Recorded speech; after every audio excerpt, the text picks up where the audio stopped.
diputado. Cuéntenos el panorama real. ¿Cómo visualiza usted y Chile la situación y el conflicto actual que tenemos con Bolivia? ¿Es de lo más difícil que hemos tenido en esta historia?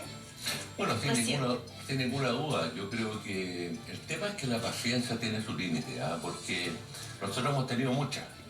Evo Morales nos ha tratado a los chilenos de secuestradores, de robo de agua, un lenguaje absolutamente inaceptable para un jefe de Estado, un país vecino. Y cuando vemos al ministro de Defensa, que se refiere a la presidenta de Chile como infame, sí, claro. Bueno, ya se pasaron todas las líneas rojas. Y por lo tanto, como ustedes saben, antes los diplomáticos y funcionarios bolivianos podían ingresar sin visa.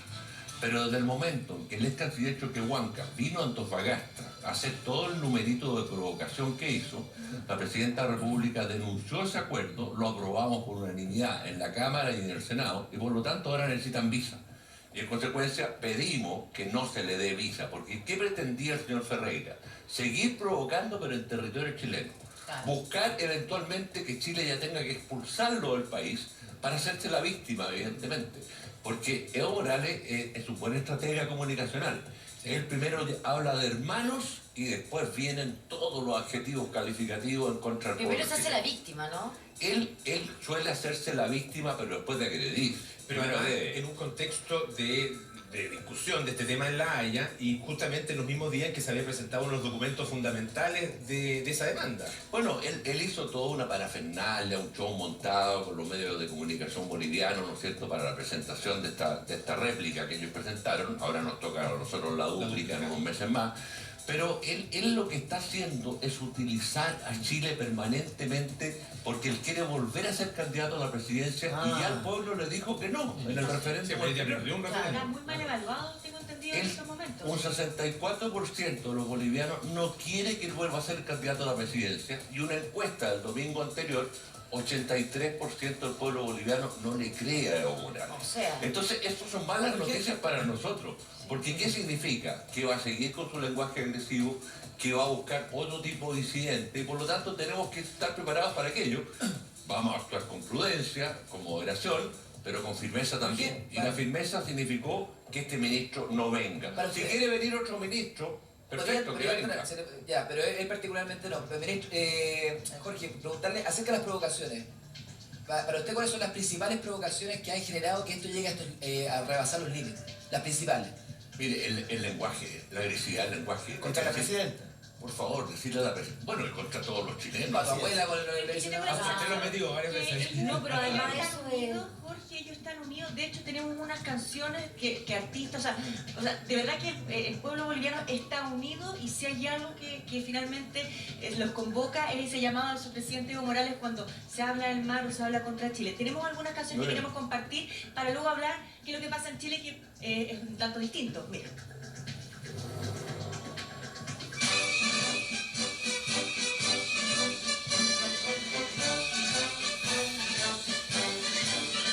Entonemos la canción del mar, del mar, del mar, que pronto nos llevará a la dicha y bienestar.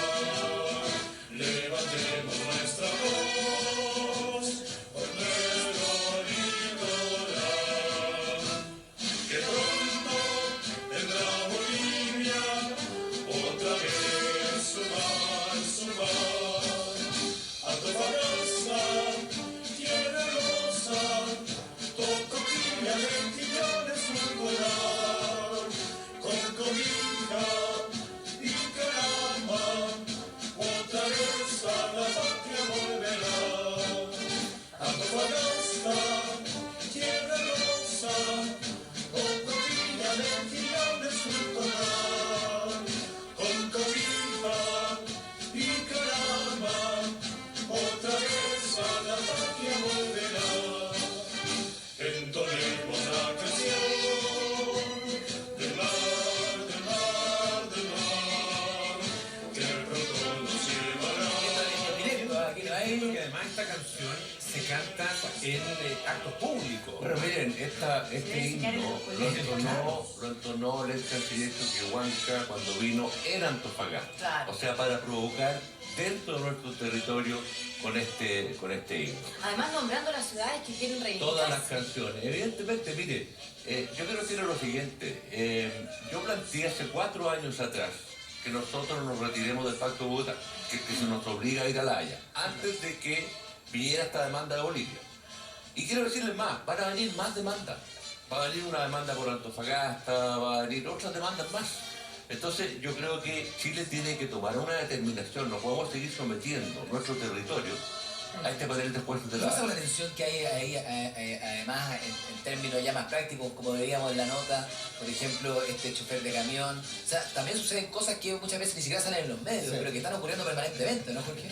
Efectivamente, es decir, mire, cuando Evo Morales nos acusó de tener una base militar con misiles en la frontera, nosotros como Comisión de Defensa en 48 horas estuvimos en el pueblo de Cariquima, conversando ahí con los pobladores, que en su mayoría son adultos mayores, que tienen ganadería pequeña. Bueno, ellos nos contaban cómo los soldados bolivianos traspasan la frontera y les robaban el ganado, les robaban camionetas, los propios soldados. Entonces, el gobierno decidió poner 12 soldados nuestros ahí para ayudar a ese pueblo y que se sientan protegidos. Y ahí Evo Morales dijo, tienen una base militar con misiles. Bueno, afortunadamente fueron todos los medios de prensa nacionales e internacionales.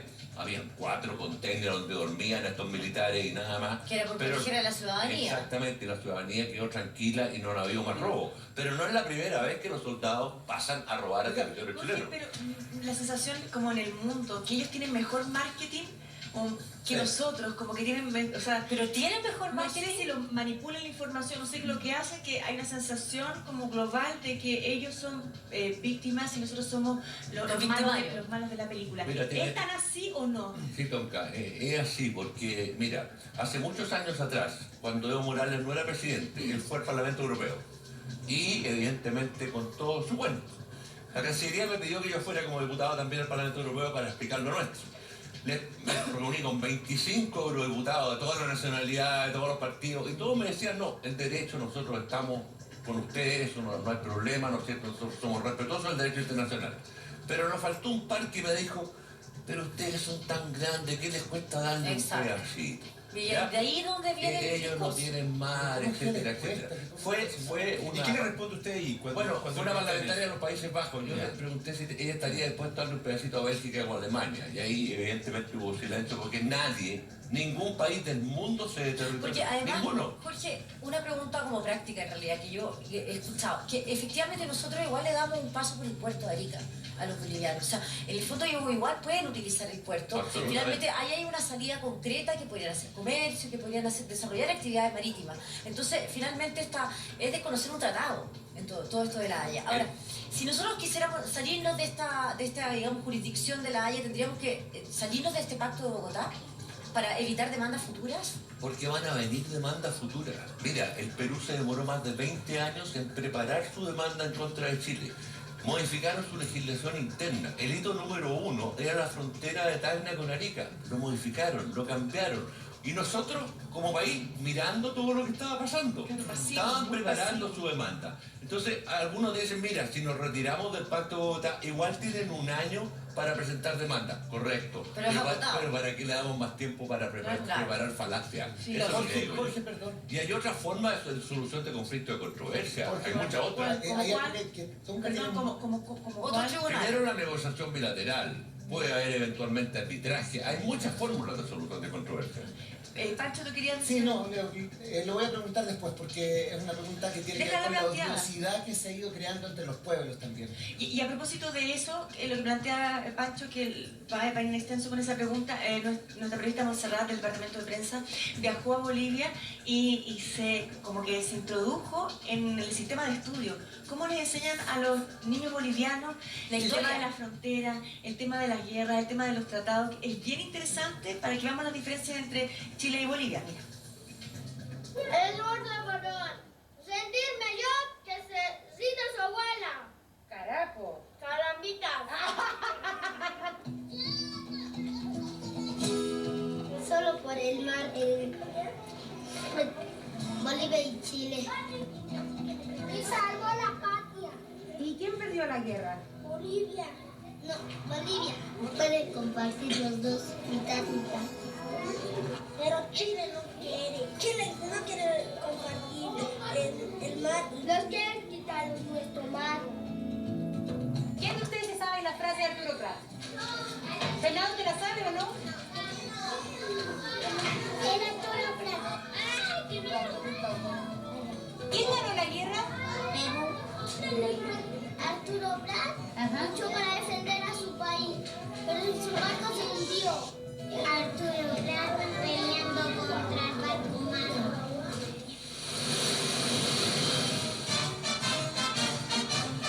A una costa de la vida.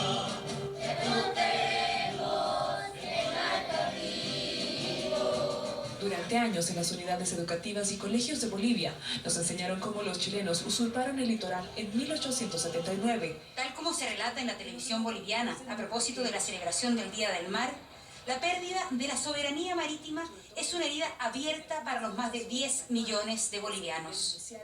Estamos luchando con este gobierno para tratar de lograr ese tratado, una salida al mar justa que nos pertenecería. Sobre todo un homenaje al pueblo boliviano, que nunca renuncia a su derecho histórico de volver al mar. A pesar de que han pasado 135 años desde la Guerra del Pacífico, este sentimiento se reaviva durante estos días con el envío por parte del gobierno de Evo Morales de la demanda contra Chile ante la Corte Internacional de La Haya. La reciente constitución del año 2009 declara como un derecho irrenunciable de Bolivia la salida al mar. Actualmente tanto el gobierno como la oposición y todos los sectores sociales comparten el mismo sentimiento que podría resumirse en la frase mar para Bolivia. La educación, la escuela, es el principal promotor de ese sentimiento nacional. Desde muy pequeños los niños conocen todos los detalles de la Guerra del Pacífico y el minuto y las causas en las cuales su nación perdió su pedazo de costa.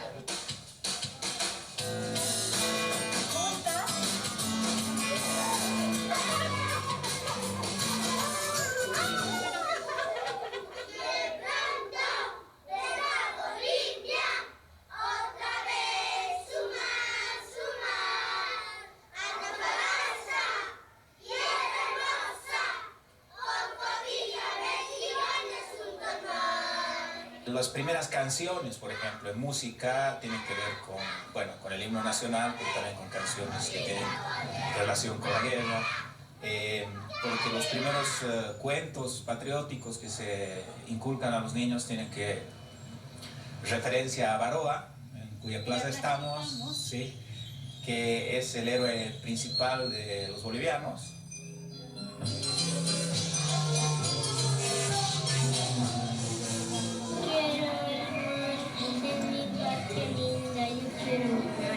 Recuperemos el mar. Y ese es el barco de Bolivia que va al pueblo de Chile. Chile quiere ganar el pueblo de Bolivia porque quiere que Chile sea más popular que Bolivia. Uno de los fundamentales temas de la escuela boliviana es la historia del Pacífico, de la Guerra del Pacífico y las implicaciones que tiene la pérdida del mar para Bolivia en su vida actual. A diferencia de lo que ocurre en Bolivia, en Chile la Guerra del Pacífico, sus héroes, protagonistas y batallas, está cada vez más ausente de la malla curricular. A estas alturas del siglo XXI son escasos los niños que salen a desfilar para el 21 de mayo o que conocen cada detalle de la vida de Arturo Prat. Incluso en la escuela que lleva su nombre, tratan de darle otra mirada a este conflicto. Recordar una guerra no es agradable. Podríamos recordar cosas bonitas, ¿verdad? Cosas que sucedieron, cosas hermosas. No puede ser bonito dejar a un país sin mar. Había un marinero que se llamaba Arturo Prat Chacón. Arturo Prat murió pero defendiendo al país. ¿Quién ganó en el combate naval de Iquique? El Huáscar del Perú.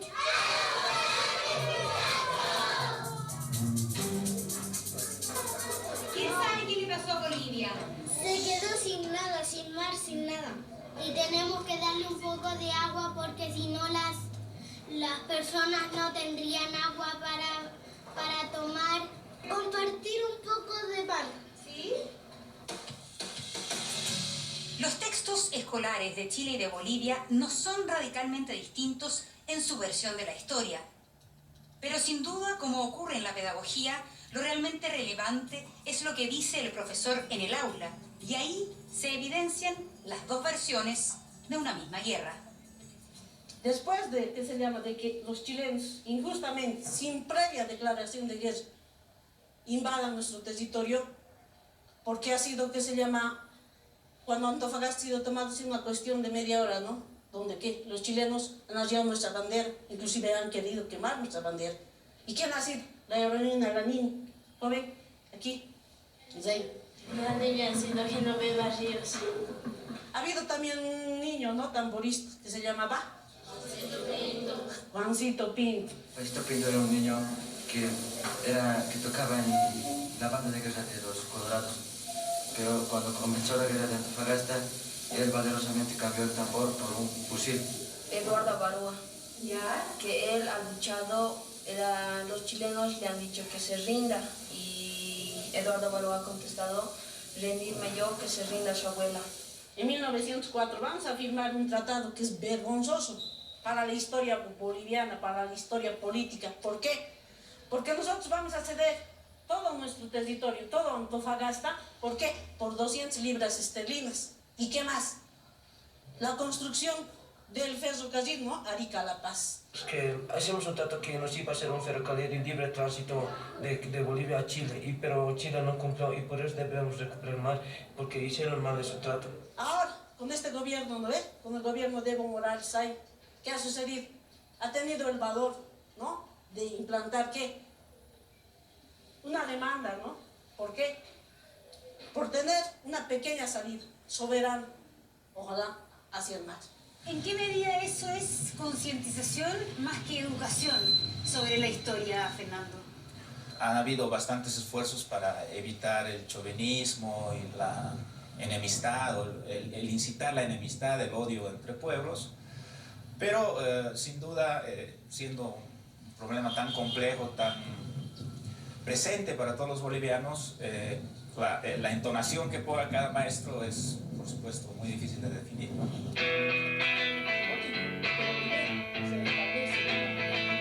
hay un tratado tan claro como esto.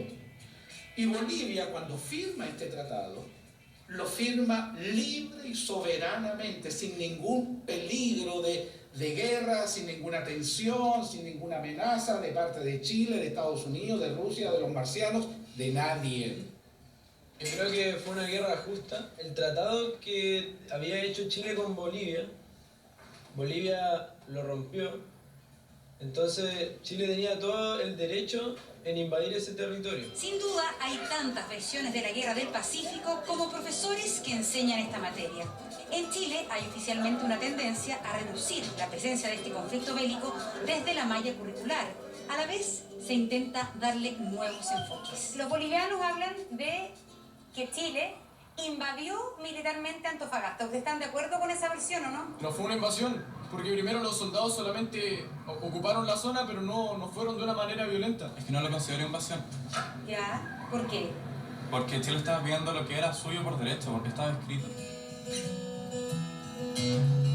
Un conflicto que pareciera ser que terminó, hoy día sigue teniendo consecuencias y no se ha trabajado de una forma tan democrática. Para cambiar esto, primero se necesita colaboración por parte de las tres naciones, porque si solo una o dos participan, el odio se va a seguir teniendo. Creo que es súper relevante abordar hoy día este conflicto de la Guerra del Pacífico con un contexto actual, en cuáles son estas consecuencias, cómo podríamos trabajar en base a eso. Y en base a también sacarnos la idea de los nacionalismos, de las versiones triunfalistas o derrotistas, y un poco trabajar lo que significó la guerra para los tres países. Y encuentro que en ese sentido la vía ciudadana, la vía democrática y el aprender a resolver los conflictos me parece vital en la sala de clase hoy día. Es evidente que el fin de la Guerra del Pacífico no significó el fin de los conflictos entre Chile y Bolivia. Una de las tareas pendientes para unir a ambos pueblos es lograr construir una historia que tenga mayor convergencia. Hoy estamos frente a un nuevo escenario, el recurso interpuesto por Bolivia ante La Haya. Más allá del resultado de este proceso, no se puede eludir que nuestras historias están profundamente unidas.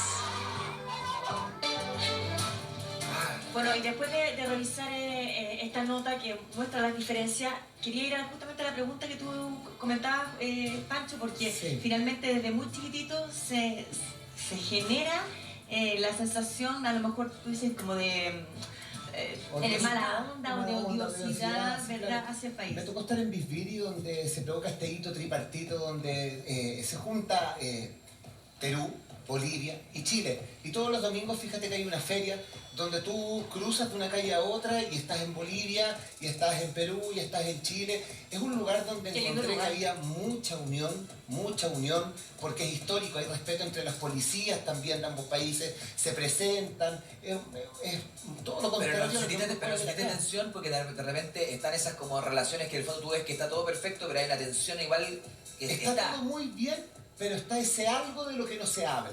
Porque si se habla, se entra en un conflicto inmediato. Ese es el gran problema. Ahora, a mí lo que me preocupa es la información que sale al mundo, que siento que es tendenciosa y que está tremendamente dirigida a la conveniencia de cada uno de los países. ¿Por qué? Porque hace poco vimos declaraciones de artistas, de líderes de opinión de otros países del mundo, diciendo, denle mar a Bolivia, por favor. Cantantes, actores de Hollywood. Ese es el problema. ¿Qué pasa con la presión de la información frente a esto? ¿Qué va a pasar? Mira, en primer lugar, nosotros no tenemos nada en contra del pueblo, pero Evo Morales ha sido extremadamente irresponsable en su lenguaje, en sus descalificaciones hacia los chilenos, hacia sus autoridades, y evidentemente que está creando una división, incluso más. Anteriormente había alrededor de un 10% de chilenos que eran partidarios de entregar soberanía chilena. Hoy día eso se ha reducido al 5%. Y eso se debe fundamentalmente a la agresividad verbal que ha tenido el gobierno de Morales. ¿Eso cuánto tiempo se va a cambiar el último año? Ha ido cambiando el último año porque este último año ha sido más agresivo que nunca. Y además ha aumentado muchísimo la cantidad de gente, el porcentaje de gente que dice que no hay que darles absolutamente nada. Ni soberanía, ni mayores, ni un corredor, ni mayores posibilidades de exportar su producto, absolutamente nada. Pero el mundo está desinformado porque hay una suerte de victimización en cuanto a yo creo que con estas canciones, como el We Are the World de los artistas bolivianos cantando. Es que la postura boliviana yo creo que es mucho más fácil, porque es la postura de la víctima. Pero además de la víctima... Y ellos tienen la posibilidad de decir, nos quitaron. O sea, es políticamente correcto apoyar a Bolivia. Además lo hizo un presidente que la verdad que es un maestro de las comunicaciones. Morales, o sea, realmente un maestro de la comunicación. Pero está víctima, pero también al mismo tiempo muy agresivo. O sea, hace ambas ¿Qué hace Chile? Claro, ellos tienen toda esa plataforma comunicacional para su país, para los niños, para el extranjero, la parte internacional, para la corte, y nosotros miramos como pasa todo. Miramos con nuestro tratado en la mano también. La parte comunicacional es importante porque los jueces también ven los medios de comunicación. Yo quiero decir lo siguiente, los jueces de La Haya son electos con votos políticos en Naciones Unidas. O sea, no son vírgenes del derecho, sino que hay un componente político. Y ellos están recibiendo informes de prensa, ¿no es cierto?, semanalmente.